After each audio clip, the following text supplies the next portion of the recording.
This is how to cook chicken, and I'll be teaching you how to cook perfect chicken. First, you take the chicken out of the freezer. Then, you make sure it's dead.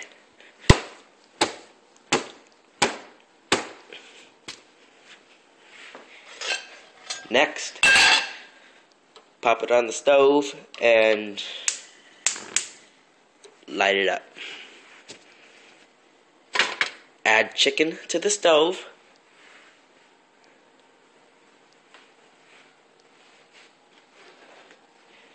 Add some water, and you're done. After about 5 minutes, it should look something like this. If it looks like this, you've done it correctly. Good luck.